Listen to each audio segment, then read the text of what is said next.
Baik, judul kita pada sore hari ini adalah Mercy and Grace. Jadi kita akan melihat tentang rahmat dan kasih karunia. Tapi kita akan melihat bagaimana Tuhan mencoba menjelaskan suatu hal yang luar biasa dalam cerita-cerita yang ada di Perjanjian Lama. Oke, sebelum kita lanjut, mari kita sekali lagi berdoa ya. Bapa di sorga, kami akan membuka lembaran-lembaran kitab suci. Biarlah Tuhan sendiri akan berbicara kepada kami.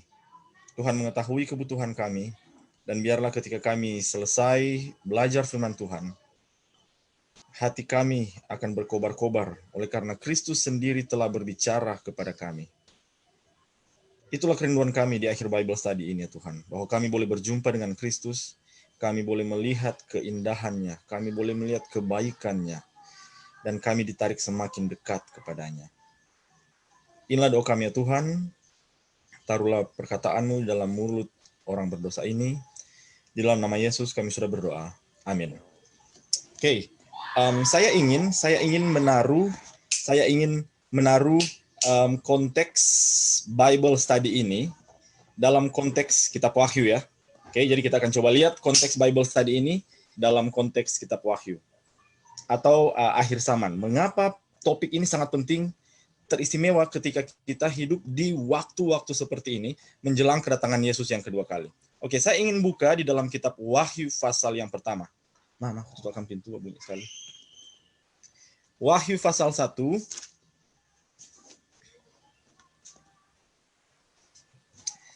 Ayat yang keempat. Oke, kita lihat Wahyu pasal yang pertama, ayat yang keempat. Oke, mari kita lihat di sini. Dia bilang begini, ayat 4. Dari Yohanes kepada 7 jemaat yang di Asia Kecil. Siapa 7 jemaat yang ada di Asia Kecil? Coba baca ayat 9. Siapakah ketujuh jemaat itu? Ketujuh jemaat itu adalah mereka yang tinggal berada dalam kerajaan Allah, dalam ketekunan mereka menanti kedatangan Kristus, dan mereka semua itu berada dalam masa kesusahan. Jadi, kitab Wahyu itu diberikan kepada umat-umat Allah yang menanti kedatangan Yesus. Mereka harus melalui begitu banyak kesusahan. Nah, ini diberikan. Dan kita tahu bersama kitab Wahyu itu kitab Wahyu itu kalau kita salah lihat, kalau kita salah fokus, kita akan lihat krisis itu banyak sekali. Krisis itu banyak sekali. Nah, makanya kalau kita baca ayat 4, coba baca ayat 4. Dia bilang seperti ini di ayat 4. Bisa ke atas sedikit aja. Oke, thank you. Kasih, karunia, dan damai sejahtera. Dari siapa? Baca ayat selanjutnya bilang itu dari ayat 4 bilang itu dari Allah Bapa. Ayat yang ayat yang keempat dari Allah Bapa dan Roh Kudus. Ayat 5 itu dari Yesus Kristus. Jadi sebelum Allah menunjukkan kepada Yohanes permasalahan yang besar yang akan menimpa dunia ini, dari sejak zaman Yohanes sampai sebelum Yesus datang pada kali yang kedua, dia memberikan pengharapan ada kasih karunia dan damai sejahtera. Dan sesudah Yohanes selesai melihat semuanya, melihat penglihatan itu, Wahyu pasal 22, Wahyu pasal 22, ayat yang terakhir. Wahyu 22 terakhir, dia bilang seperti ini. Kiranya kasih karunia Tuhan Yesus menyertai kamu sekalian. Ayat 20 bilang, ya, Yesus akan segera datang. Yesus akan segera datang. Dan ketika kita menanti kedatangan Yesus yang kedua kali, kasih karunia itu akan menyertai kita sampai pada waktu Yesus datang. Nanti kita akan lihat sebentar, bahkan sampai pun di dalam kerajaan surga, kasih karunia itu akan ditunjukkan Allah lebih banyak dan lebih banyak lagi. Oke? Jadi kita akan lihat ya. Jadi kasih karunia dalam konteks buku Wahyu, kasih karunia dalam konteks akhir zaman adalah segala sesuatu yang diperlukan oleh umat Tuhan. Itu menjadi berkat di awal kitab Wahyu, dan kitab Wahyu juga ditutup dengan kasih karunia yang diberikan kepada ketujuh jemaat. Siapa mereka? Mereka yang menunggu kedatangan Yesus, dan ketika mereka sementara menunggu kedatangan Yesus, baca Wahyu 12 ayat 17.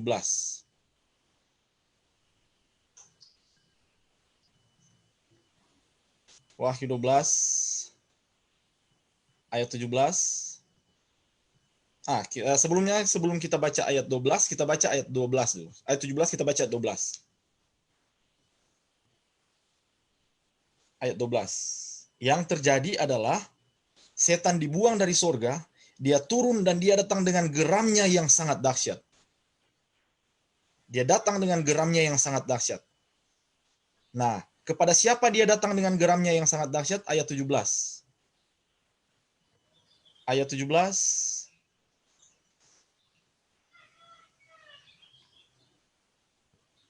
Dia datang kepada keturunan dari perempuan itu. Siapa mereka? Yang memelihara hukum Allah dan memiliki kesaksian Yesus. Dengan kata lain, pada saat Anda menyatakan saya ingin memelihara hukum Allah, saya ingin memilih hubungan dengan Kristus, pada saat itu setan akan datang dengan geramnya yang sangat dahsyat. Tetapi ketika setan datang dengan geramnya yang sangat dahsyat, sebelum setan datang, Kristus sudah berkata kepada Yohanes melalui ilham bahwa kasih karunia akan diberikan kepada umat-umat Allah yang dalam ketekunan mereka, di dalam kesusahan mereka, mereka menanti kedatangan Yesus yang kedua kali. Oke? Nah, mari kita lihat satu ayat sebelum kita ke perjanjian lama. Mari kita buka di dalam Ibrani 4 ayat 16. Kita buka dalam Ibrani 4 ayat 16. Oke. Nah, perhatikan di sini. Sebab itu, marilah kita dengan penuh keberanian menghadapi tahta kasih karunia. Supaya kita menemukan ada dua hal di sini. Kita mendapat rahmat dan menemukan kasih karunia. Rahmat dan kasih karunia. Rahmat bahasa Inggrisnya mercy, kasih karunia itu grace. Apa fungsinya? Mengapa kita perlu mendapatkan rahmat dan kasih karunia? Ayat 16 berkata, untuk mendapat pertolongan kita. Untuk mendapat pertolongan kita. Kapan kita butuh pertolongan? Ayat 15. Pada saat kita mendapatkan pencobaan. Dan sebagaimana setan datang untuk menghancurkan Kristus, Kristus dicobai tapi tidak berbuat dosa, maka Kristus dapat menolong kita. Caranya adalah Ibrani 4 ayat 16. Datang ke tahta kasih karunia supaya kita mendapatkan rahmat dan menemukan kasih karunia untuk pertolongan kita. Oke, saya singkat. Dua, apa beda rahmat dan kasih karunia? Rahmat itu adalah rasa iba. Rahmat itu adalah belas kasihan. Ketika Anda baca belas kasihan di buku Injil, waktu bilang gini, Yesus menunjukkan belas kasihan. Nah, itu adalah perasaan simpati. Itu rahmat.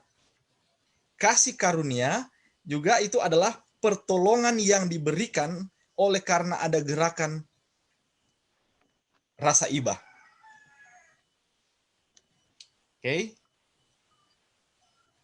Contoh, kita nggak usah bahas, bisa dicek ya, bisa dicek. Orang Samaria. Kenapa orang Samaria itu berhenti di pinggir jalan waktu melihat ada korban? Karena hatinya digerakkan oleh belas kasihan. Dan itu kata untuk rahmat. Ini orang adalah musuhnya, tapi kenapa dia suka tolong? Karena dia digerakkan rasa kasihan. Dan waktu dia memberikan pertolongan yang tidak layak didapatkan, itu kasih karunia. Oke, mari kita lihat beberapa contoh di dalam kisah di Perjanjian Lama. Kemudian kita akan coba ambil beberapa pelajaran dari situ ya. Oke. Yang pertama, tentang rahmat. Kita ke kitab 1 Raja-Raja pasal 11. 1 Raja-Raja pasal 11. Ayat 14 mulai. Oke. Nah, ini ada raja. Oke. Ayat 15 kita mulai. Nah, di ayat 14 bilang ada seorang lawan yang datang. Namanya adalah Hadad. Anda perhatikan namanya adalah Hadad ya. Di Hadad ini orang Edom. Kemudian ayat 15. Jadi Hadad ini digerakkan oleh Tuhan menjadi musuh Salomo. Mengapa? Karena Salomo sekarang sudah berbalik dari Tuhan. Nah, mari kita lihat. Hadad. Ceritanya gimana? Oh, jadi gini. Ayat 15 bilang, Daud memukul kala orang Edom. Maka Panglima Yoab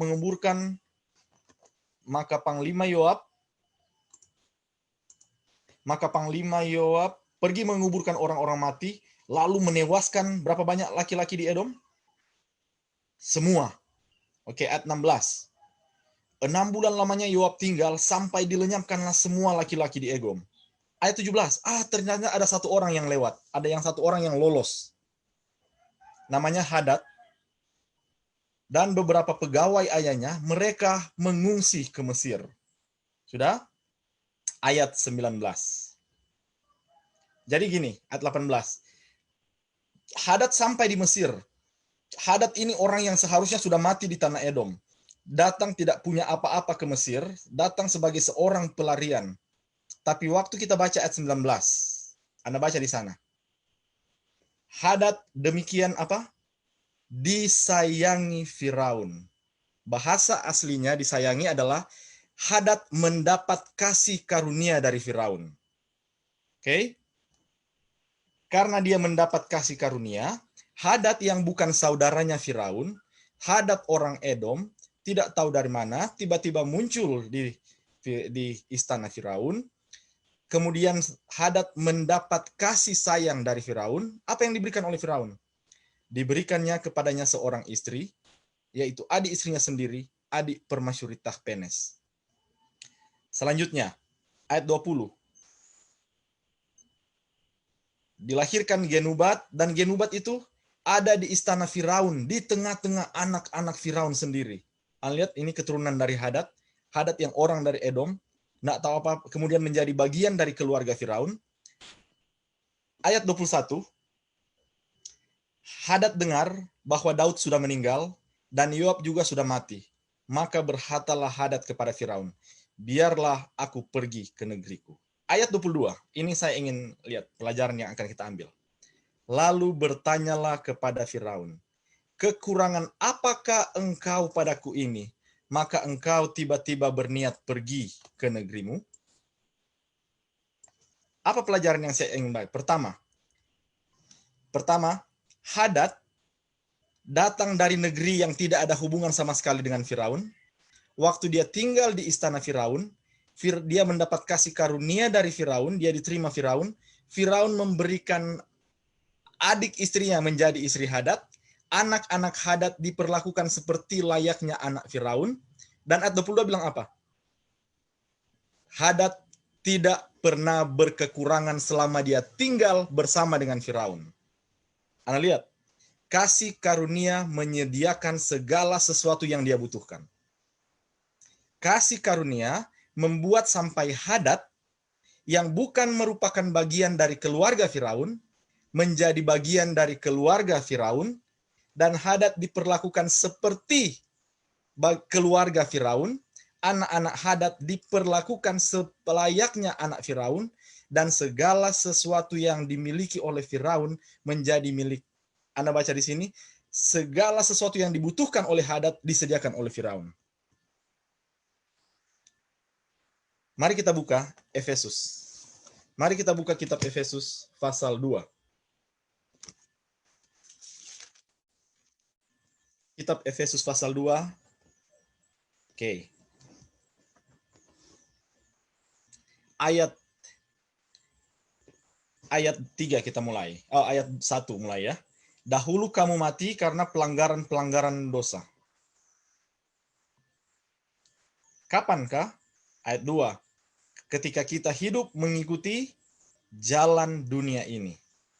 Ayat 3. Sebenarnya dahulu juga kami terhitung di antara mereka. Pada dasarnya, baca, kami adalah orang-orang yang dimurkai. Kita itu karena dosa kita itu harusnya dimurkai. Kita tidak layak mendapat kasih karunia. Tapi baca ayat 4. Tetapi Allah yang kaya dengan rahmat. Rahmat tadi ingat, belas kasihan. Allah memiliki belas kasihan yang luar biasa.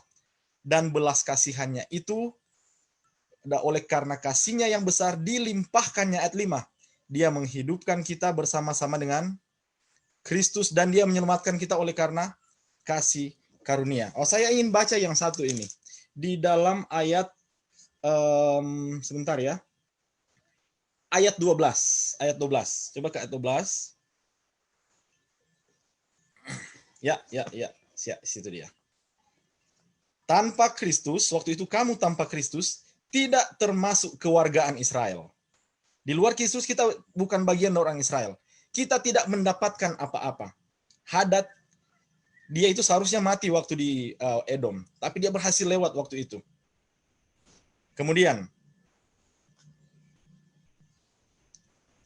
ayat 14. Ayat 13. Tapi sekarang, di dalam Kristus, kita yang tadinya jauh, kita menjadi dekat. Ayat 19. Ayat 19. Oleh karena Kristus, kita bukan lagi apa? Orang asing, tapi sekarang kita menjadi bagian dari keluarga Allah. Kasih karunia yang ditunjukkan oleh Kristus, rahmat, belas kasihan yang ditunjukkan Kristus, menyebabkan kita harusnya orang-orang yang layak kena murka. Dosa kita, tapi Kristus apa yang Kristus buat? Mari, datang, tinggal bersama-sama dengan kita, dan segala sesuatu yang kita perlukan diberikan oleh Kristus. Sebagaimana Firaun memenuhi segala kebutuhan Hadad, menganggap Hadad sebagai anggota keluarganya sendiri, sampai Hadad memutuskan untuk keluar dari tempat Firaun. Oke. Jadi apa itu kasih karunia? Kasih karunia mengangkat derajat kita. Kita harusnya adalah orang-orang yang dimurkai, tapi oleh karena Allah dalam belas kasihannya, dalam rahmatnya, dia mengangkat kita mendapatkan kedudukan yang baik. Mari kita baca Efesus 2. Sebentar ya, Efesus 2 ayat awal, bisa ke ayat awal.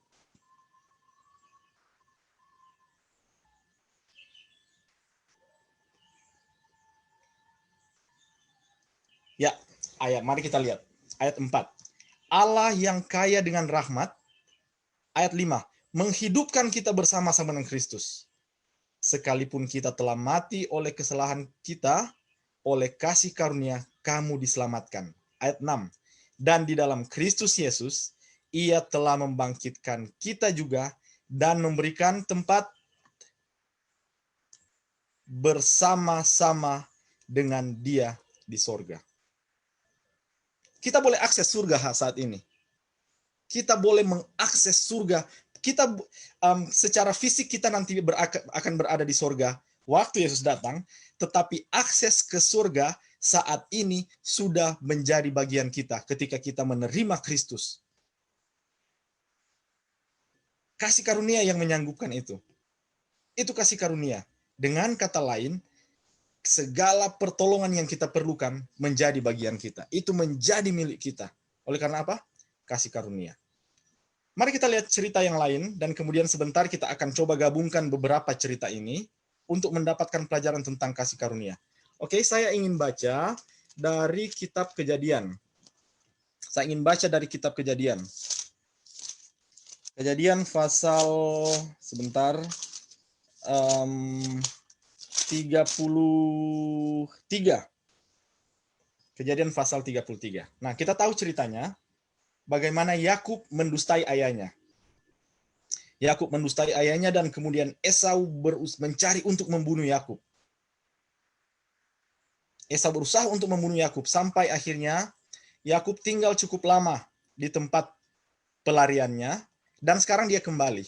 Waktu dia akan kembali ke rumah ayahnya, dia mendengar bahwa Esau bersama-sama dengan tentara-tentaranya itu sudah ada. Dan karena dia rasa takut, dia buat apa yang bisa dia buat. Dia kirim utusan untuk pergi, utusan kembali dengan tidak membawa kata apa-apa. Sangat takut dia, dan kita tahu ceritanya, Yakub bergumul dengan, dalam pergumulannya Tuhan datang, dia kira musuh, dan mereka bergulat. Sampai akhirnya Yakub tahu bahwa ini adalah Esau. Ini adalah Tuhan. Oke. Pendek cerita, akhirnya Yakub bertemu dengan Esau. Mari kita lihat. Mari kita buka ayat 7,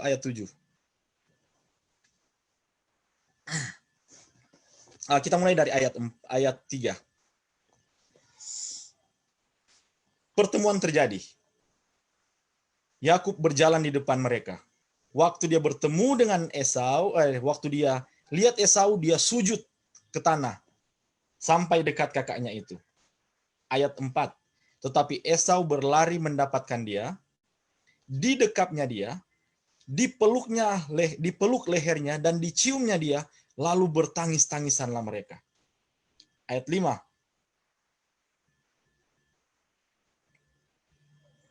Ayat 5, kemudian Esau melayangkan pandangnya, dilihatnya perempuan-perempuan itu dan anak-anak itu, lalu bertanya, siapakah orang-orang yang berserta dengan engkau itu?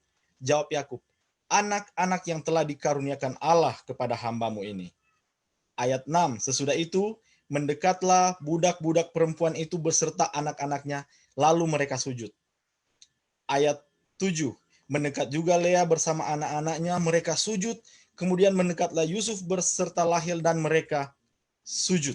Ayat 8. Berkatalah Esau, apa maksudmu dengan seluruh pasukan yang telah bertemu dengan aku tadi? Nah, oke, mari kita lihat apa maksudnya ya. Oke, kita baca Kejadian 32 ayat 4 dan ayat 5. Kejadian 32. Jadi Esau bertanya, apa yang terjadi di sini? Ini kata Yakub. Ia memerintahkan mereka. Ayat 3 mulai kita baca, ayat 3. Sesudah itu, Yakub menyuruh utusannya berjalan untuk mendapatkan Esau. Ayat 4. Ia memerintahkan mereka. Beginilah kamu katakan kepada tuanku, kepada Esau. Beginilah kata hambamu Yakub. Aku telah tinggal pada Laban sebagai orang asing dan diam di situ selama ini. Ayat 5. Aku telah mempunyai lembu sapi, keledai domba, budak laki-laki dan perempuan, dan aku menyuruh memberitahukan hal ini kepada tuanku, supaya aku mendapat kasihmu. Oke, Yakub mau coba kasih tunjuk, ini yang aku punya, supaya tuanku bisa mengasihi aku. Kita kembali ke 33 tadi. 33.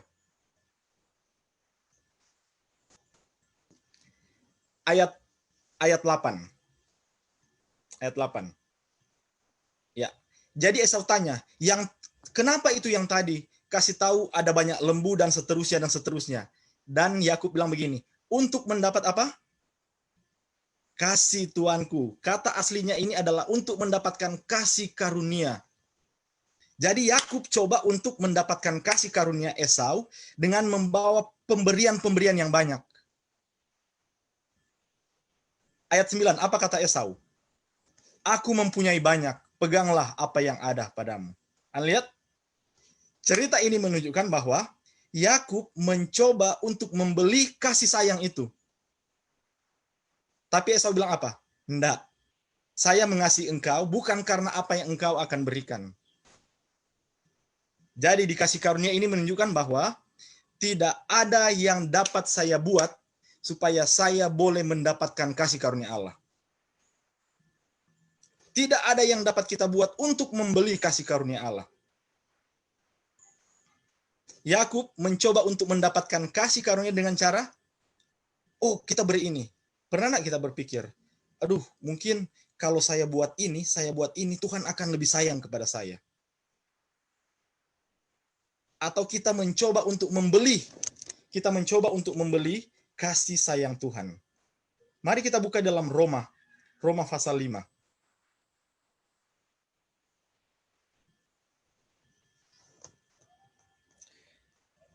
Roma pasal 5 ayatnya yang ke-8.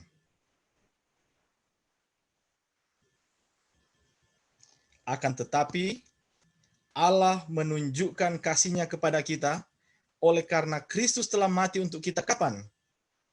Ketika kita masih berdosa. Baca lagi ayat 10.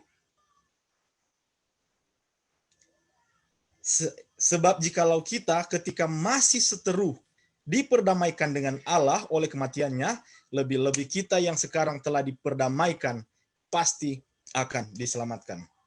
Anda lihat, Kristus mengasihi kita bukan oleh karena kebaikan yang kita perbuat. Kristus mengasihi kita oleh karena belas kasihannya kepada kita.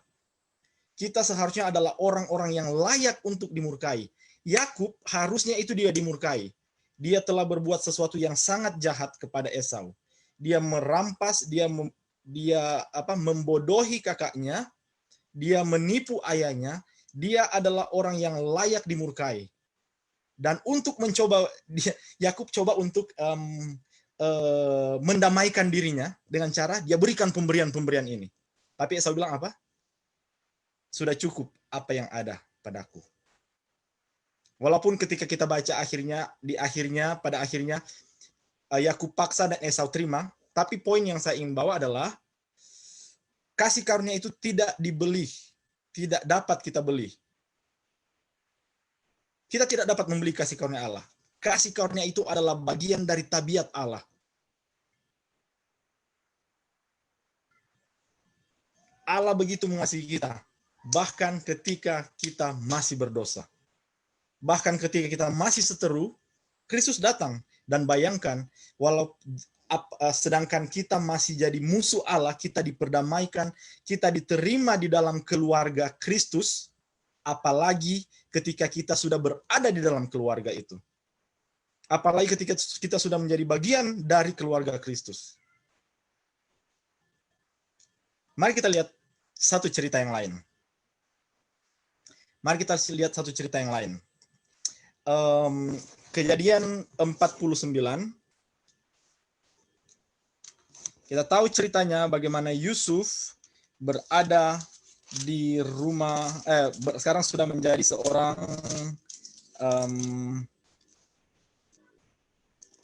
kejadian 50. Maaf. Ya. Yusuf sekarang sudah menjadi seorang perdana menteri di Mesir. Nah, kemudian di pasal 49, Yakub itu pada hari-hari terakhir, dia datang kepada Yusuf dan dia membuat permohonan. Kalau saya meninggal, kuburkan saya bersama-sama dengan para leluhur saya. Dan Yusuf bilang, oke, ayat 33. Sesudah Yakub selesai berpesan kepada anak-anaknya, ditariknya kakinya ke atas tempat berbaring, maka meninggal ia. Ayat 29 ini pesannya. Apabila aku mati, kumpulkan kepada kaum leluhurku. Kuburkanlah aku di sisi nenek moyangku dalam gua yang ada di ladang Efron orang Het itu. Oke? Mari kita lihat apa yang terjadi pasal 50.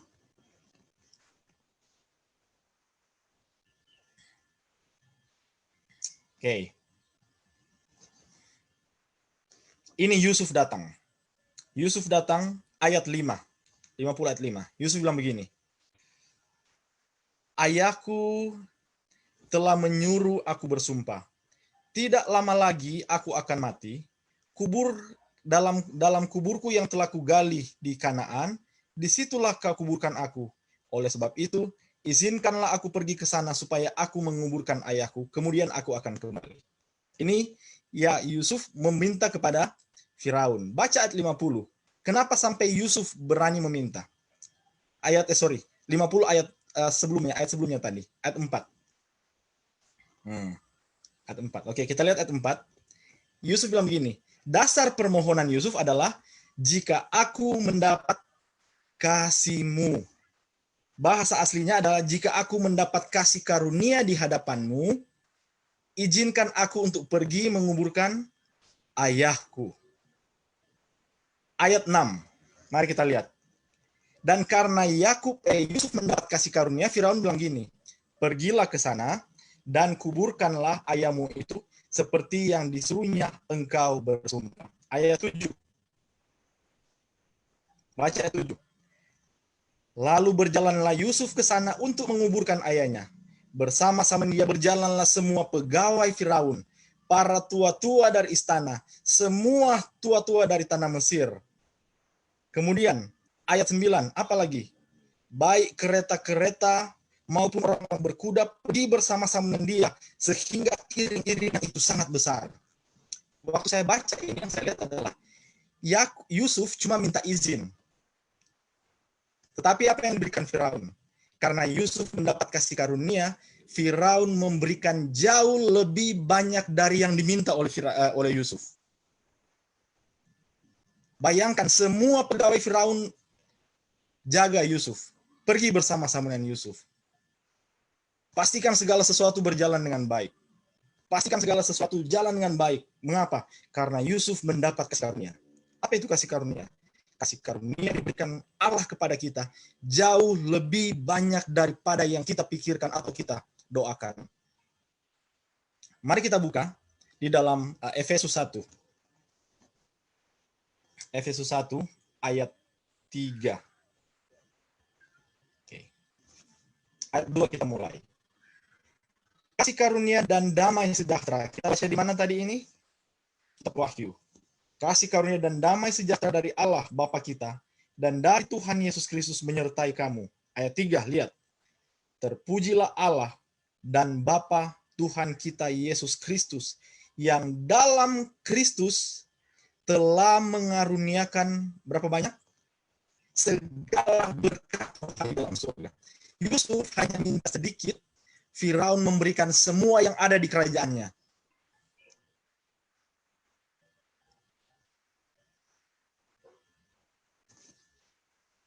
Karena kematian Kristus, karena belas kasihan yang ditunjukkan oleh Kristus kepada kita, maka dia mengaruniakan segala sesuatu yang kita butuhkan, segala berkat rohani di dalam sorga itu menjadi milik kita. Telah dikaruniakan kepada kita. Ini adalah suatu hal yang bagi saya ini luar biasa. Efesus 3:20.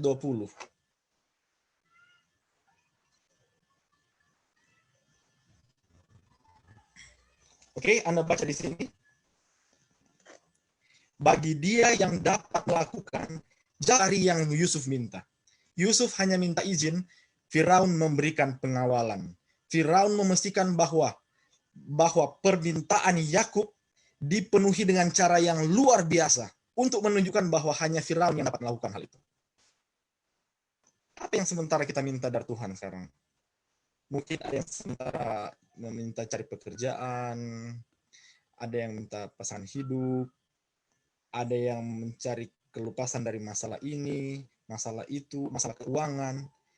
Kasih karunia Allah itu akan menjawab permintaan kita jauh lebih banyak daripada yang kita doakan atau kita pikirkan. Ini adalah satu hal yang luar biasa, luar biasa. Apakah mungkin Allah menyediakan sesuatu yang luar biasa, tapi karena kita tidak melihat itu, maka kita meminta sesuatu hal yang sangat kecil? Ingat, kasih karunia Allah diberikan kepada umat-umatnya. Dan pada akhir zaman, kasih karunia itu diberikan dengan limpahnya oleh Kristus untuk memastikan bahwa umat-umat Allah akan boleh disanggupkan untuk melewati masa kesusahan yang besar. Ya, ada masa kesusahan yang ada di hadapan kita. Cerita terakhir yang saya akan bagikan diambil dari Kejadian pasal 6. Kejadian pasal 6. Oke, mari kita lihat di sini. Mulai ayat 3. Rohku tidak akan tinggal selama-lamanya dalam manusia, karena manusia itu adalah daging. Tapi umurnya akan 120 tahun saja. Oke, kita lihat ayat 5. Dilihat Tuhan kejahatan manusia besar di bumi, dan segala kecenderungan hatinya selalu membuahkan kejahatan semata-mata. Oke. Ayat 6. Maka menyesallah Tuhan bahwa ia telah menjadikan manusia di bumi, dan hal itu memilukan hatinya. Ayat 7, berfirmanlah Tuhan, aku akan menghapuskan manusia yang telah kuciptakan itu dari muka bumi, baik manusia maupun hewan, dan binatang-binatang melata dan burung-burung di udara, sebab aku menyesal, aku telah menjadikan mereka. Oke, ini kejadian sebelum bumi dimusnahkan dengan air. Allah lihat bahwa ternyata rohnya itu akan ditarik. Rohnya ditarik. Dan Allah, oke, saya akan menyelesaikan ini. Ayat 8. Tetapi Nuh mendapat kasih karunia di mata Tuhan. Nuh mendapat kasih karunia di mata Tuhan. Kasih karunia Tuhan ini menyelamatkan Nuh ketika Allah akan menghancurkan segala sesuatu.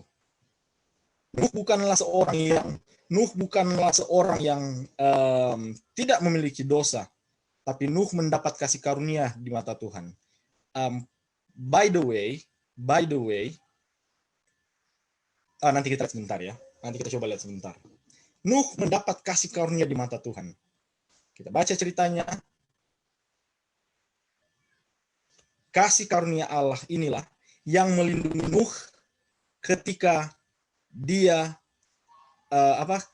kasih karunia Allah inilah yang melindungi Nuh dari pemusnahan yang terjadi di dunia ketika air bah datang. Kasih karunia kepada Nuh inilah yang menyanggupkan Nuh untuk berdiri ketika seluruh dunia mencemooh dia. Kasih karunia inilah yang membuat Nuh tetap bertahan di dalam kebenaran, walaupun sepertinya dia berdiri seorang diri. Dan kasih karunia yang samalah yang akan menyelamatkan kita di akhir zaman, ketika sepertinya seluruh dunia itu kacau dan seterusnya dan sepertinya dan ketika Allah akan menurunkan hukuman atas dunia yang menolak dia, maka kasih karunia inilah yang akan menyelamatkan, yang akan menjaga umat-umat Tuhan sampai mereka boleh berada dalam kerajaan surga. Sebentar, kita berapa menit lagi? Oke, kita akan selesai dalam beberapa menit ke depan. Oke, mari kita coba lihat kembali. Ada beberapa cerita yang sudah kita sempat lihat. Cerita yang pertama menunjukkan kepada kita bahwa cerita Hadad, oleh karena kasih karunia, kita diterima menjadi bagian dari keluarga Allah. Kita diperlakukan sebagai orang yang layak, padahal kita tidak layak. Dan kemudian ketika Allah membawa kita, Allah menerima kita menjadi bagian dari keluarganya, dia menyediakan segala sesuatu yang kita butuhkan. Sebagaimana Firaun menyediakan segala sesuatu yang dibutuhkan oleh Hadad ketika Hadad tinggal bersama dengan Firaun. Yang kedua, cerita yang kedua, kita lihat cerita kedua, cerita apa ya tadi? Esau, Sir. Iya, Esau. Cerita yang kedua menunjukkan kepada kita bahwa kasih karunia itu tidak dapat dibeli. Kita tidak membeli kasih karunia tersebut. Bahkan malah kasih karunia itu menyebabkan biaya yang besar bagi yang memberikan, tapi bagi yang menerima, kasih karunia itu tidak ada biaya apa-apa. It cost us nothing. Tapi bagi Allah it cost us everything. Kenapa? Itu boleh terjadi oleh karena Kristus mati bagi kita. Yakub harusnya seorang yang layak dimurkai, tapi oleh karena kasih karunia dari dia mendapat kasih dari Esau, sudah Esau menerima dia. By the way, kasih karunia Allah ketika Allah mengampuni kita. Kita baca Roma 5 ayat 1. Mari kita baca Roma 5 ayat 1.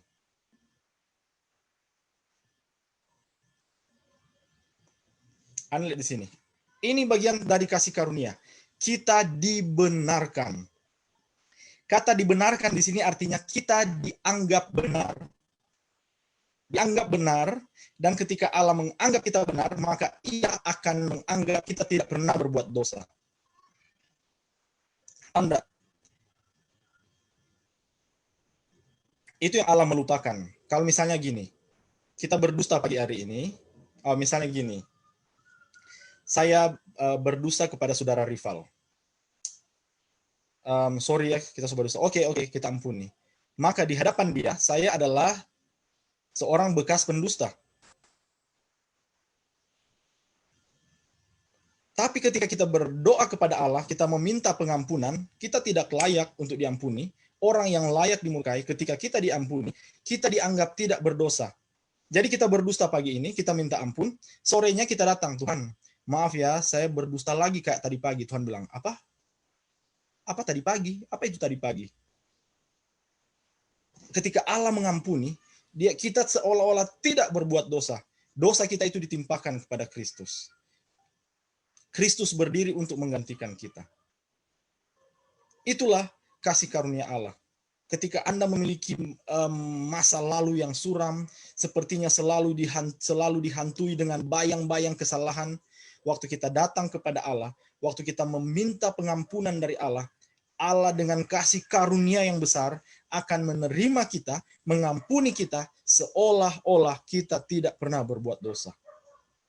Dan bukan hanya itu, Dia akan membuat kita, menolong kita untuk tidak akan jatuh pada dosa yang sama. Jadi ketika Allah mengangkat kita, orang yang seharusnya layak untuk dimurkai, Hadad seharusnya dia puas saja jadi budak di tempat Firaun. Tapi ketika dia dianggap menjadi bagian dari kerajaan Firaun, itu luar biasa. Kristus mengampuni kita, dan dia akan membuat kita itu layak, sehingga kita disebut anak-anak Allah. Yohanes 1 ayat 12. Yohanes 1 ayat 12. Tetapi semua orang yang menerimanya diberinya kuasa menjadi anak-anak Allah, yaitu mereka yang percaya dalam namanya. Kristus akan memberikan, kita seharusnya adalah anak-anak yang dimurkai. Tidak layak kita menerima kasih kemurahan Allah. Tetapi ketika kita menerima kemurahan Allah tersebut, kita menjadi anak Allah, dan kuasa supaya kita memang menjadi anak Allah. Kita tidak akan kembali lagi kepada kehidupan kita yang lama, tetapi kita akan bertumbuh semakin lama, semakin serupa dengan Ia yang mengasihi kita. Meminta terakhir, bagaimana? Ada beberapa teknis yang bisa, mungkin jika ada yang bertanya, sebentar nanti saya akan coba jelaskan. Bagaimana bisa mendapatkan kasih karunia itu? Kalau kasih karunia itu adalah suatu pemberian, maka yang kita buat hanyalah menerima. Yang kita buat hanyalah menerima. Ibrani 2 ayat 4. Ayat yang terakhir. Ibrani 2 ayat 4. Oh, ayat 3. Maaf, ayat 3. Bagaimana kita akan luput jika kita menyia-nyiakan keselamatan yang sebesar itu? Oke. Keselamatan diberikan kepada kita. Semua surga itu diberikan kepada kita seperti yang kita lihat di beberapa cerita tadi ya. Bagaimana cara mendapatkannya? Menerima. Tapi satu kali kelak, mereka yang menyia-nyiakan pemberian ini, ketika akhirnya rahmat Allah, pintu rahmat Allah ditutup, maka tidak akan ada kelepasan. Mungkin ayat yang terakhir sekali ya, maaf. Ayat terakhir sekali, ini terlalu manis untuk dilewatkan. Di dalam Kejadian pasal 19, pasal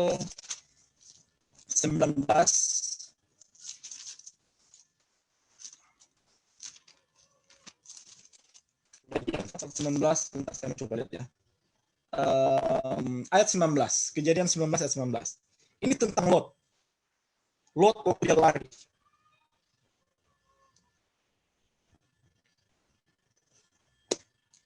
Ini Lot berbicara kepada dua orang malaikat yang membawa dia. Dia bilang begini, sungguhlah hamba-Mu telah dikarunia belas kasihan di hadapan-Mu, dan Tuanku telah berbuat kemurahan besar. Belas kasihan itu adalah grace, kasih karunia. Kemurahan itu adalah mercy. Dengan memelihara hidupku. Bayangkan, jadi belas kasihan Allah yang jatuh, itu ada Lot di sana. Dan kasih karunia Allah itu yang menarik Lot sampai keluar dari Sodom.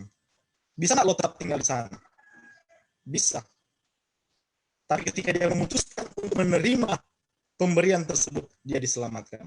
Jadi saat ini Tuhan memanggil kita untuk menerima berkat kasih karunia Allah yang telah diberikan kepadanya.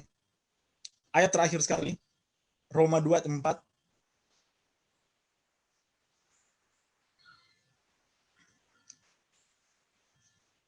Maukah engkau menganggap sepi kekayaan kemurahannya, kesabarannya, dan kelapangan hatinya? Saat ini kasih karunia Allah terbuka bagi kita semua, mengangkat derajat kita.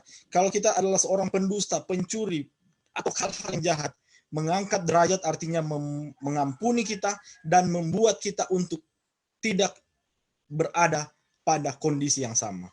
Kita anak-anak yang dimurkai, tapi kasih karunia Allah mengangkat derajat kita, menjadikan kita anak-anak Allah. Dan biarlah kasih karunia Yesus Kristus itu akan menolong kita, melepaskan kita, memberikan segala sesuatu yang kita butuhkan sampai pada waktu Yesus datang. Baik, selanjutnya saya serahkan untuk tanya jawab.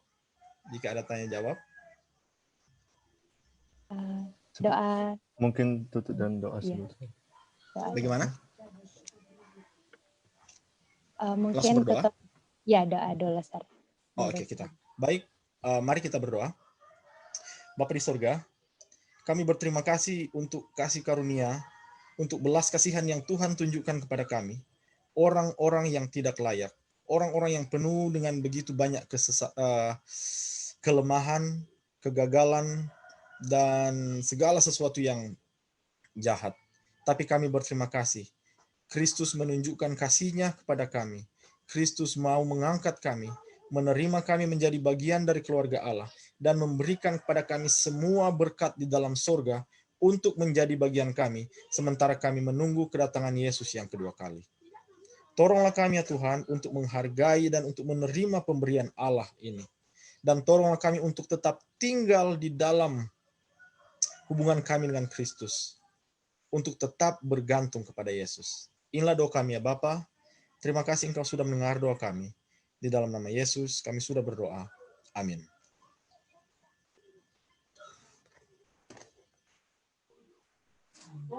Puji Tuhan untuk berkat Tuhan melalui firman-Nya yang telah dibawakan oleh Sir Elvis.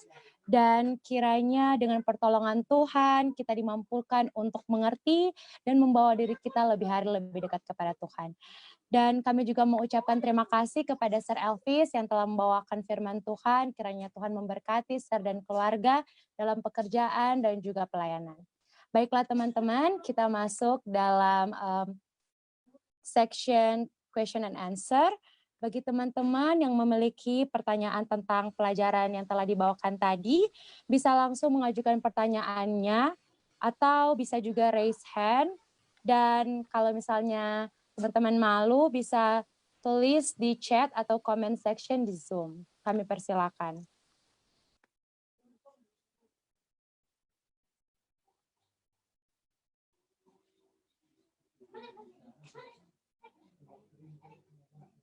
Ada yang mau bertanya?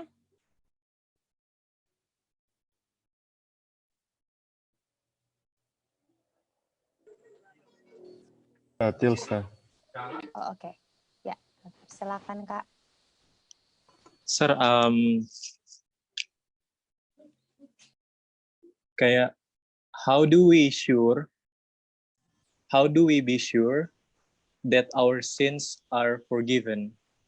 Soalnya kayaknya itu yang Martin Luther pikir ya. Sampai-sampai dia harus buat ini, A, B, C, D, dan lain-lain. Karena mungkin dia merasa kalau di saat dia hanya sekedar berdoa, dia belum bisa dapat keyakinan bahwa dosa-dosanya itu telah diampuni. Dan alasan kedua untuk pertanyaan ini, Sir, kayak kadang orang punya tendensi untuk berdoa, contohnya di hari Sabat, dan ampunilah untuk dosa-dosa yang telah kami perbuat sepanjang minggu itu. Yang mana kalau contohnya itu orang so minta ampun, berarti we don't have to say berarti ya. Karena waktu itu kan berarti so hilang, berarti doa minta ampun itu untuk dosa yang baru jadi aja dong. Berarti how do we be sure that our sins are forgiven? Oke. Terima kasih. Jadi itu pengampunan itu salah satu bentuk kasih karunia itu adalah pengampunan. Nah, bagaimana kita mendapatkan kasih karunia, mendapatkan pemberian tersebut ya? Bagaimana kita mendapatkan pemberian tersebut? Mari kita lihat di Roma 5 ayat 1. Roma 5 ayat 1 di ayat yang kita baca tadi.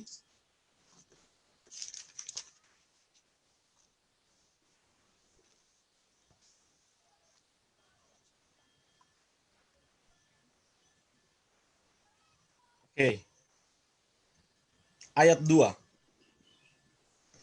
Jalan masuk kepada kasih karunia itu adalah melalui Faith. Iman. Untuk dapatkan jalan masuk itu adalah beriman. Pertama, kasih karunia itu diberikan.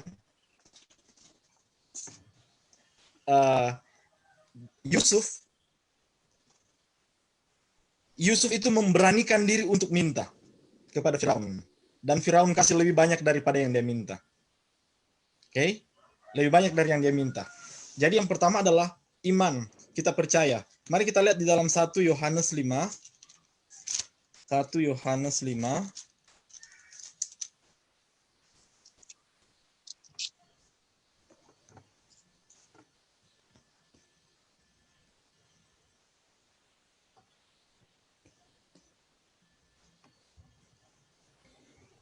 Ayat 10.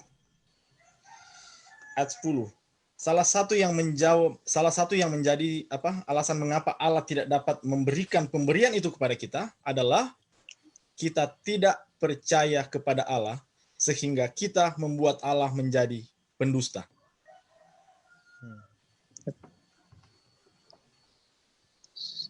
Jadi, pada saat kita lihat ada janji Allah, itu sebenarnya kalau masih ada kalau ada waktu nantilah seseorang akan membahasnya itu. Sir, second series. Seorang akan membahas itu tentang, kita kan bicara tentang kasih karunia itu sepertinya abstrak.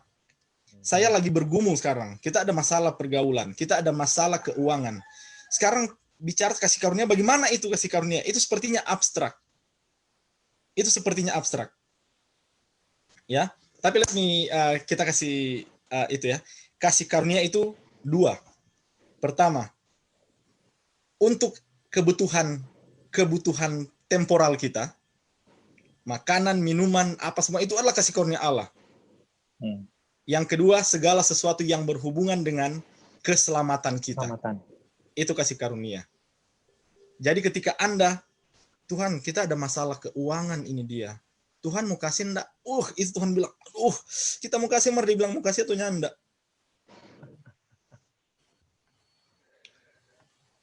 Yang kita punya bagian adalah minta dan percaya. Kita rasa ada satu kesalahan yang besar dan kita, kalau kita minta ampun, ini Tuhan mau ampuni enggak ya? Tuhan mau ampuni enggak? Tuhan, ada dosa, saya mau minta Roh Kudus tapi ada dosa ini. Bagaimana ini Tuhan? Tuhan bilang, doa itu akan jawab kalau kita melakukan kehendak Tuhan. Tuhan, kita enggak mampu untuk lakukan kehendak Tuhan. Kita enggak mampu.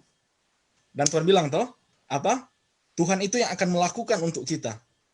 Kita melakukan, kita terima, kita percaya Tuhan, ampuni, saya berterima kasih, Tuhan mengampuni kita punya dosa.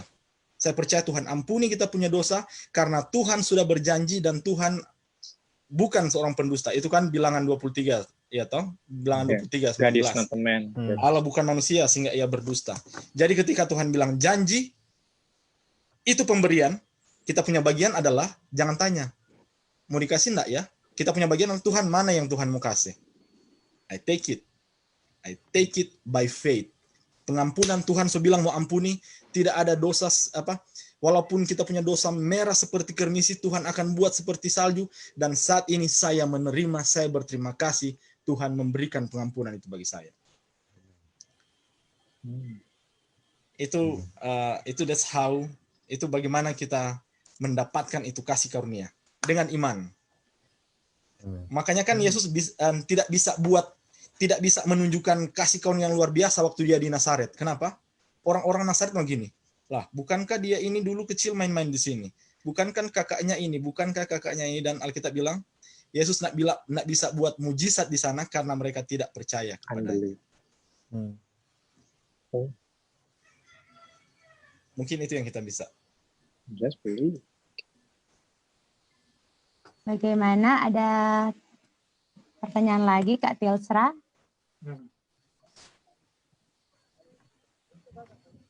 Ada satu lagi yang masuk, Sheila dari Carrefour. Oke, ada yang mau bertanya di sini, kami persilakan Kak dan David Sepang. Oh, Setelah itu nanti dari Kak Karlo.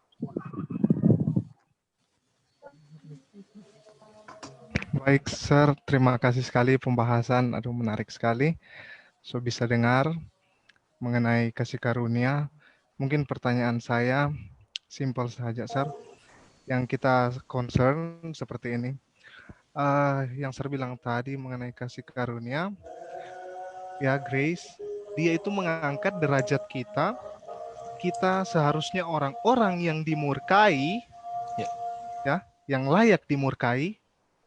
Tetapi kalau yang ayat-ayat Sir kasih tadi, karena Kristus itu, kematian Kristus telah menggantikan itu semua, ya Sir. Jadi apakah ini kemurkaan ini itu aktif, aktif or pasif dari Tuhan? Karena saya concern kalau misalnya Tuhan murka itu adalah active action dari God. Karena sorry, kita pernah sempat ada orang berpikir, berarti God yang aktif, yang secara aktif yang crucify Jesus, atau mungkin Sir ada tanggapan? Oke, jadi apakah itu keselamatan itu sesuatu yang aktif ya? Murka, ya maksudnya murka Tuhan ya. Karena grace ini yang membuat kita tidak mendapatkan murka ya. Oke, sekarang berbicara mengenai murka. Jadi murka ini kita layak dimurkai oleh ya tentunya Tuhan ya, murka Allah. Ya. Alkitab jelas katakan murka Allah. Ini murka Allah ini apakah dia berbentuk kayak pasif atau aktif, dan kayak dia ini memang Tuhan bertindak langsung aktif tuh murka itu, siapa yang tidak terima ini grace. Jadi kita coba jawab ya. Iya Sir, thank you Sir. Saya coba. Mungkin kalaupun dalam segala keterbatasan mungkin bisa search lebih banyak. Oke, Sir.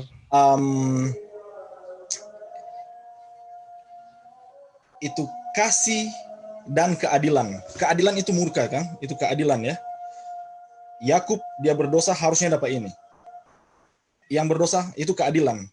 Nah, satu-satunya tempat di mana kasih Allah ditunjukkan dan keadilan Allah, murka Allah ditunjukkan adalah di kayu salib. Oke.